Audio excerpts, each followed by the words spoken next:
Hi everyone, it's Jim Martindale speaking to you.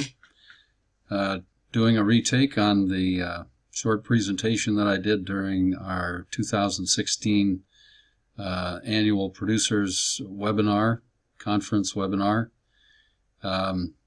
This presentation is going to consist of some discussion that we're going to pick up on that Doug Young launched into at the end of his talk. If you haven't dialed that in, haven't played and listened to Doug's presentation, I'd strongly suggest you do that. The two of these really work together, and of course the central focus is on manure. I want to talk to you about the value of manure and various things that we've got clients working with in different parts of the country trying to create additional value from manure. One of the very obvious things that we want to talk about is that manure is much more valuable if it's not buried.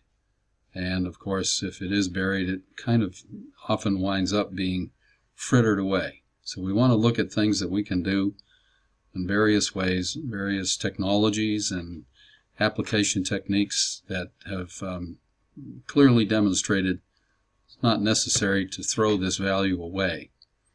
This is a very typical manure analysis. This is from swine manure in northern Indiana near Goshen.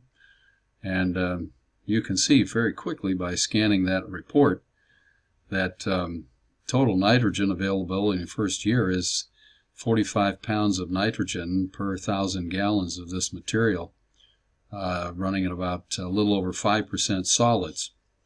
So you couple that with the phosphate content and the potash content, the microminerals, the sulfur, and so forth, and it's very easily determined that this product is worth a lot of money. One of the things that we often overlook when we look at manure, because we are looking at it primarily for its value to replace purchased NPK products or other trace minerals, is that we overlook that it's actually still very much a primary source of carbon. And as such, it actually requires quite a bit of adjustment in terms of its nitrogen and carbon ratios in soil. So although we think about it as a nitrogen source, initially it is anything but a nitrogen source. It is actually a primary carbon source, and the soil microorganisms must address that situation. So one of the things that we're going to look at here initially, I'm kind of picking up from where Doug Young left off on his presentation, is looking at some various tests that have been run on his farm. That's on the right-hand side, showing young corn, SRF 8, and the Mason farm up in northern New York. Very different soils, and also very obviously very different organic carbon resources contained in them, 116 versus 249. These rotations on these farms, in combination of a Class 1 soil versus a Class 4 on the Mason place, both have been alfalfa corn rotations, approximately the same amount of years in alfalfa and corn before a rotation takes place. The difference has been, as many of you know, that the Mason farm now has been systematically tilled vertically, plow layer deep, with an original version of the groundhog machine that came to the United States in 1983. And that is the only form of tillage that soil has ever seen. The Mason farm, by comparison, with surface applied manures as primary carbon resources, has been tilled conventionally. And so at least this test, as a part of the Haney test series, shows us very significant differences in organic carbon. And you can see it's reflected also in the carbon-nitrogen ratio. The ideal ratio is approximately 10 to 1. And although there's not a lot of difference here, obviously, the closer you can get to that 10 to 1 ratio, the more you're going to reap in terms of the soil's ability to supply nitrogen. And you can see it here, 85 pounds of nitrogen, and estimated to be released through organic activity in the soil versus 57. Yet if you looked at the organic matter readings taken on these two soils, you would assume that they should produce about the same. The Haney test results indicates a significant difference. And that significant difference adds up to biological activity, as measured in this case by use of the Solvita carbon dioxide burst. What is done here is water is added, and the amount of carbon dioxide that is evolved from the soil in response to the addition of the water is measured colorimetrically. And you can see here a very significant difference in the biological activity. Of course, organic carbon is necessary for that metabolism that produces CO2. So therefore, this is kind of a normal result that you can expect to see. Well, let's take a look at some manures here for a little while. We'll come back to some Haney tests here as we wrap this up. This is actually some of that manure you saw that A&L report on. This is sitting in a 100,000 gallon circular concrete storage vessel containing 100,000 gallons at Lester Graber's Black Prairie Farms. He has a pair of these lagoons, and they became the focal point of a lot of attention about 4 years ago. Taking a closer look, you can see, and I'm glad you can't smell, because this was plenty close enough for me to take a picture. It was pretty typical stuff. Well, I was intrigued about this whole carbon situation and how I could get organisms that are in the manure that have come out of swine or dairy or any other class of livestock to actually continue digesting the undigested feed materials, which of course make for this putrefying smell and lead to some serious environmental and relationships in the community when this manure is applied. So in this particular case, what had happened here is this one lagoon had been filled, and it had this crust that you've just seen on the surface of it, about 2 to 4 inches deep, all over the surface of it. Lester totally thoroughly mixed the entire lagoon, and then he pumped into a second lagoon material so that he had room in his first lagoon for additional material to be added out of the swine facility. We were there just a few days later, and the smell was gone, and the solids had disappeared. The smell was more like that of a sink drain. And I'm going to give you a little video here, if this all runs for me. Yes. This is the second lagoon into which Lester pumped the material from the first lagoon. Lester, how long ago did you put this in here? 1 week? About a week ago. Yeah, 1 week he pumped this in, and he put the stabilizer in it as he pumped it into it. And it's the same total homogeneous material. It's in the second pit that has 2 inches of crust in it. This is a 12-foot deep pit. And there's nothing on the bottom. There's nothing. It's solid concrete at the bottom, no soil. And there's nothing on the surface of this pit. There's very, very little gas in water. A couple of bubbles here and there. Nothing very active at all. Yeah, there might be.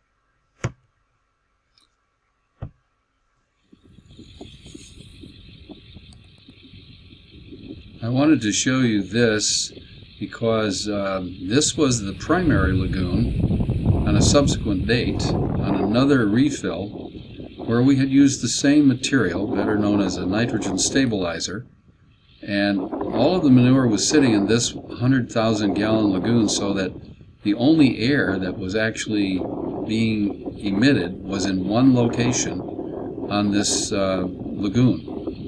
That's 100,000 gallons, and you are watching the rate at which the methane is coming off of this for 100,000 gallons. This one of the first things we see happen is that when this manure is treated with a material known as lime nitrogen, the carbon, the calcium, trace mineral activity that's in it, although it's certainly not what you would call biologically an active microbe or anything like that. Its microbial food goes to work and starts to digest undigested feeds, which are in some cases floating on the surface, some cases suspended, in some cases on the bottom of the pit. But this product, which unfortunately Al Jasper's not here with me to do this re-recording with, talked with us some about it during the webinar, and some of you heard his comments. Al is head of the organization which is distributing and doing research on this very old material. It's actually proprietary in terms of its processing to add it to manures. But if we can be of assistance to people, please don't hesitate to get a hold of me, and I'll get you a hold of Al Jasper, who will see to your needs. This is an example of a way that I would not suggest applying manure. And in fact, Doug showed you the apparatus that did this. It was his Traveler, his 120-foot boom. This is the effluent from a digester in Ohio, and the corn was actually already planted in here. If you look carefully, you'll see a plant here and there.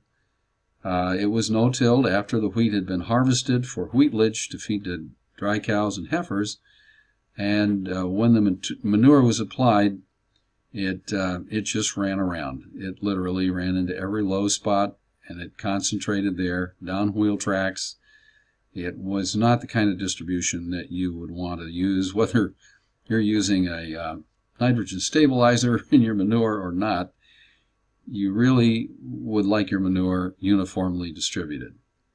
It'd be sort of the equivalent of looking at lumps of old-time stanchion barn manure thrown in lumps on the top of your fields, and nobody liked the looks of that, and they were out there dragging apple trees. When I was a kid, that's how we dealt with them in the springtime. This is another way of dealing with animal waste. There is a product out there which says that what you want to do is put your poop in a pocket so it can't escape from you. It holds it in this hole, and you can see here how the manure was streamed out, and it's sitting on the surface except where it ran into these two holes that are visible. This is about 45 minutes after I had actually seen this manure going in the hole. The tine that makes this hole is called the Shatter tine. It's built by Airway, and it's promoted very strongly for applying manure because of its ability to form this hole.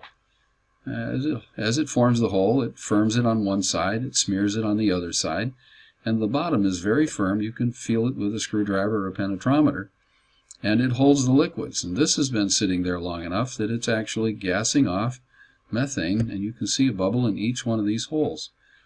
What's actually happening here, I don't think, is really a particularly good thing, in that you have a localized, water-filled hole, which is basically an anaerobic zone, and the water and the nutrients in it, anything that's soluble, are in the ground deep as deep as the hole. And that winds up being, optimistically, maybe an 8 to a 10,000 gallon increase in field capacity. If you were to, or about 1/3 of an inch, that's probably very optimistic. The problem is, of course, that if you get a rainfall event before this manure has now leaked out the bottom of the hole, it washes out the existing hole, and you have basically surface water now that is contaminated with manure that's being washed out of the holes and mixed with the water. That, believe it or not, could be a very expensive operation, and it has proven so in many different places. Now, this, by comparison, was something that we did with the original tine geometry that was introduced into the North American market from New Zealand by Peter Bannon. And this was a controlled spill that was conducted at the Manure Expo in 2003 at Prairie du Sac, Wisconsin, at the Forage Research Farm, and the USDA's Forage Research Farm. And you can see there at about 7,500 to maybe 8,000 gallons out of 2 trucks, the material came running down the hill, And the white color you see, of course, is the very characteristic foaming action that you see with animal waste, especially dairy. When you mix it with air, it creates this foam. So we could tell very easily where the liquid was going because it was displacing the air and producing this white foam. When we got to the bottom of this slope, there was about a wheelbarrow full of liquid left. And the fellas at the demonstration who were to show about 400 people how to control the spill, unfortunately didn't have very much to show. It was not my intention to ruin the demonstration, but to perhaps demonstrate a superior technology in terms of controlling where liquids go when soils are properly fractured. And it literally did crawl across and up the slope of the hill, so that this spill was effectively no spill at all. It didn't go any farther than about 80 feet from the point where it hit the ground. We had done 75 feet across the face of this hill. And this is the way I really like a field to look when you're done putting on manure. It's all in the surface, but it's thoroughly mixed into the surface. Residue is inoculated with both soil and the manure, and this is not going to leach anywhere. When it rains on this, the rainwater, just like the manure, is going to diffuse, just like in that previous slide. And the manure is biologically going to become very involved with microbial activity. It's not going to be subject to leaching, it's going to be subject to digestion, and it's going to turn into microbial protein, or amino acids. And the last time I checked, amino acids do not leach.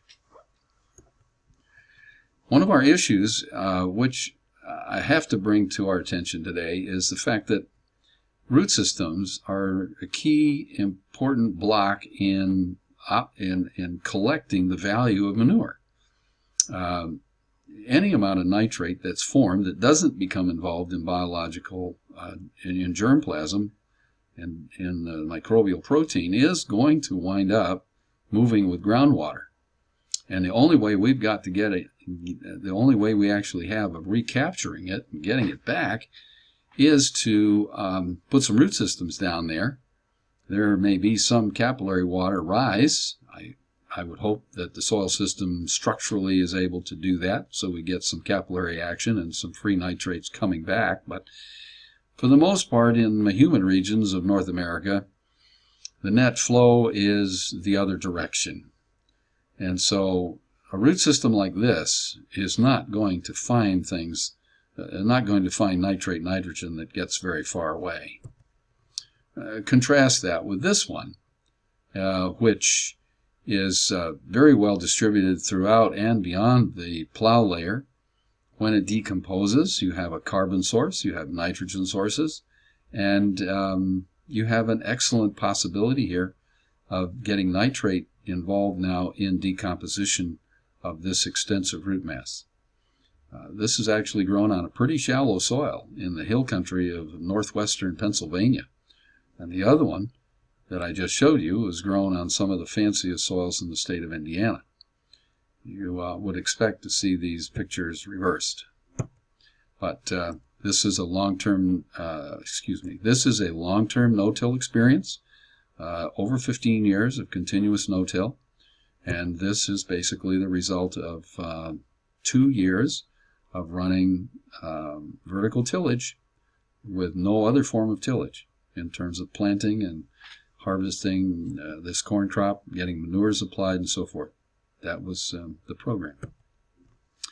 Now, this is an interesting slide, and it's got a long story, which I'm going to cook way down for you. But in Indiana, about 2002 or so, the Merrick Farms, Rod and his son Kyle, began surface applying swine manure in a broadcast and running vertical tillage, plow layer deep, in the same vein as the groundhog from New Zealand and the early production runs of airway machines. The OBS sample is in four layers and 7-inch increments, as you can see. And as you follow across the chart, you'll see the total nitrogen for the top 7 and the top 14 and the top 21 at 164 pounds of nitrogen. The two columns on the right actually are percentages of nitrate nitrogen and total nitrogen contained in each one of those layers. So over the period from the time this sample was taken, over a period of about 13 years, this is the kind of nitrogen distribution that this soil was exhibiting. Now, a little management change, and they decided they were going to try doing some strip till and putting swine manure in the strip at the same rates that they had been broadcasting, which was about 150 pounds of nitrogen, or about 3,000 gallons, at about 50 pounds of N per 1,000 gallons. This is the lower 3 samples, called OBS in row. These samples were pulled out of that strip when the corn was about 8 to 10 inches tall. And you can see the amounts of N again in pounds per acre, total N, at 0 to 7, 88, 0 to 14, 156 pounds, and for the full 21 inches, 227. And likewise, next to it, you can see the various percentages in the profile of the nitrogen, 45 down to 26 and then up to 29 with the nitrate nitrogen as a percent. These samples were taken early June, and maybe a little before that, third week in May maybe. And then the total N, you can see 39, 30, and 31. The trending there, of course, is not a really encouraging trend when you see more nitrate and more total N in that 14 to 21 inch zone than you see in that 7 to 14. That portends a potential problem, and if we look at the numbers, indeed we do have a problem. If we add 150, which was the applied amount of N from the manure, to the 164, which we can assume was what would have been there without any addition, because this was taken between the rows where none was applied for 2 years, then we should be running over 310. Instead, we're showing 227. That's approximately 90 pounds of nitrogen out of the 150 units applied, which are not there in the top 21 inches. Where is it? And I guess we, by default, probably know the answer. It's down below 21 inches. Hopefully, and I believe they did, the root systems on this farm were probably well down in past that 21-inch zone, and I believe, based on the 205 bushel average, that they found that nitrogen in pretty good shape, because otherwise they would have struggled a little bit to average perhaps the 205. So the point here is, of course, that the strip zone on this operation becomes a location into which extra water is actually transported between the strips into the strips. And so you have, excuse the vernacular, created a flush toilet.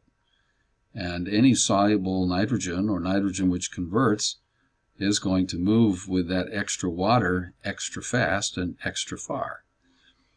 By the way, this manure was not put in the bottom of an 8 or a 10-inch slot. It was actually baffled and perched at about 3 inches underneath the surface in the strip zone, and the strip was about 8 inches deep. So it did not have a really deep start like the pocket approach would, and yet we still see this issue going on. I'll draw your attention again to the top samples, the OBS samples. Those basically are the result of surface application, vertical tillage, plow layer deep. No further incorporation. So you can see what's happened there. Okay, moving on a little bit, here is a whole assortment of fields from Black Prairie Farms that portray on a series of fields where manure applications from dairy, duck, and swine are regularly applied you can see the amounts of N on some of these soils. It's quite astounding. You get down toward the bottom of that chart and you start seeing 700s, 1100s, 580 pounds of N, 21 inches deep.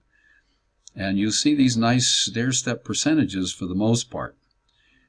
This farm has only been under management with vertical tillage for about 2 years when these samples were taken. In fact, this was the first year in corn on these particular fields where these samples were drawn. So we probably got some history here. It was 20 years of no-till prior to incorporating the curse buster into a tillage program. And we're seeing here some indication of progress on the first field, LS33, which unfortunately I can't tell you what soil type that is. But most of these soil types are pretty sandy. Some are significantly higher in organic matter, bottom lands versus uplands. And so that has some bearing on which ones you see with the higher levels of nitrogen in the bottom 7 inches. But I want to point out, and unfortunately I don't have a slide to share with you about this, but when we started doing this a couple of years before this sampling series, we were seeing nitrogens in the 35 to 45% range in that bottom 7. So we've seen a nice reduction here over the 2-year period from just the one corn crop being grown in front of this one, with deeper root masses and nitrogens applied on the surface, very, very shallow, incorporated with a coulter set on the back of the machine. I just want to highly recommend to you, if you are concerned about nitrogen use efficiency, this is a great way to track nitrogens. The 7-inch core thing is only valuable if you're willing to take the shovel out and dig a couple of feet in the ground between corn rows and then start undermining your corn row to see where the root systems are. Because it doesn't do you a lot of good to know what your inventory is in 21 inches of soil if you're only rooting 7 or 14 inches or something else less than 21 inches. So it's a question of doing the inventory, what's in the cupboard, and then finding out who's going to come to supper before you really figure out how much of a meal you need to fix. So I strongly recommend this, but not without the use of a shovel and some excavation to find out where the root systems are actually feeding. Well, here's a kind of a sum up kind of a slide, if you will. If we looked at the difference between the Young farm with conventional tillage and the Mason farm with surface applied manures, if you take the N, P, and K values, the differences in those on the Haney test, then the difference here gets to be around $30 an acre, which doesn't sound like big money until you start talking $3.50 or $4 corn, and then this can really be quite significant in terms of how you could turn money into an asset, or turn manure into money, or a fluid asset. Well, there you have it. That's my quick little summary of how to manure and make it pay. And hopefully this has helped some and point some directions in terms of how to test and how to manage. And hopefully that's all combined with what Doug had to say. And obviously, you know, emails from the Soil Curse Buster website will get to me, and I'll be happy to try to answer questions or fill in any blanks that I've left in the talk here today. Thanks very much for listening. God bless.